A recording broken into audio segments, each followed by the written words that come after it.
Anne Romanoff.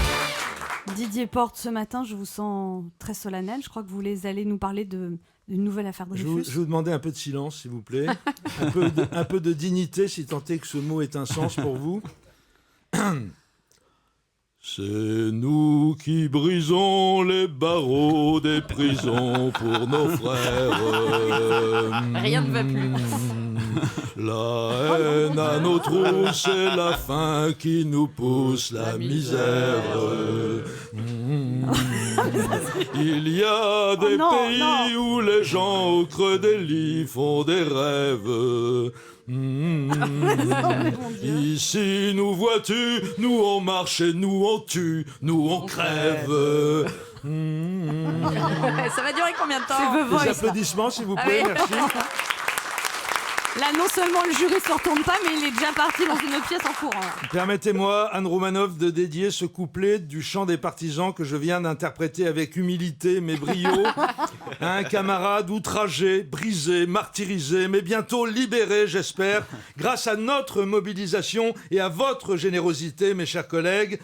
Je viens en effet de lancer une collecte à laquelle vous êtes fermement invités à contribuer, mais uniquement en liquide et en petites coupures usagées. On prend aussi les obligations aux porteurs, les bijoux et les montres de droite.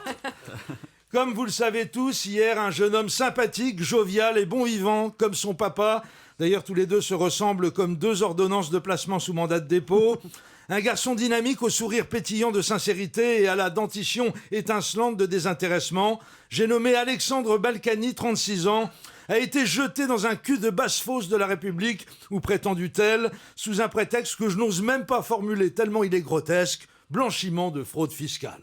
Il aurait aidé ses parents à dissimuler au fisc qu'ils étaient les heureux propriétaires d'un fabuleux riad des 1001 nuits à Marrakech, n'importe quoi. Pourquoi pas une somptueuse villa aux Antilles ou un moulin paradisiaque à Giverny, tant qu'on y est. Immédiatement, la section levalloisienne de la Ligue des droits de l'homme a disposé d'un ou plusieurs comptes numérotés au Panama, a organisé la mobilisation. Toutes les ONG de Levallois sont vent debout.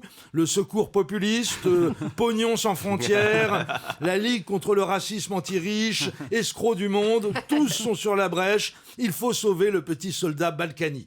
Résultat, une manifestation spontanée de Levalloisiens en colère s'est déroulée hier après-midi au cri de « Hollande, t'es foutu, les nantis sont dans la rue ». Et pour les plus radicaux, on veut continuer à se faire en... Alors je vous laisse compléter. Pour mieux comprendre ce dernier slogan, il faut savoir que Levallois est la ville la plus endettée de France et que donc le jour où les administrés de Balkany vont devoir passer à la caisse, ils vont le sentir passer. À la fin de la manif, des incidents sporadiques se sont produits.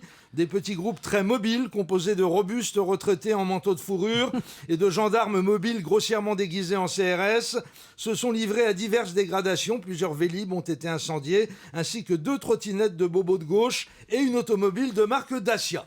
Bilan des incidents, 2 chihuahuas légèrement blessés et interpellation de 3 éboueurs de couleur pris en flagrant délit avec des couvercles de poubelle à la main. Jugés en comparution immédiate, ils ont pris 3 mois ferme. Bon, ce qu'il faut savoir, c'est qu'Alexandre Balkany a été incarcéré pour n'avoir pas payé la totalité de sa caution, fixée par le juge à 100 000 €. Il n'en a versé que 60 000. Eh ben oui, c'est comme ça. Ils sont dans le besoin, Isa et Patrick, avec tous les avocats qui doivent faire travailler. Allez, courage Alex, essaye de voir le côté positif des choses. La santé vient d'être rénovée de fond en comble.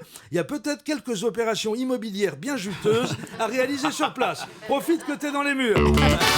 Europe 1, ça pique, mais c'est bon.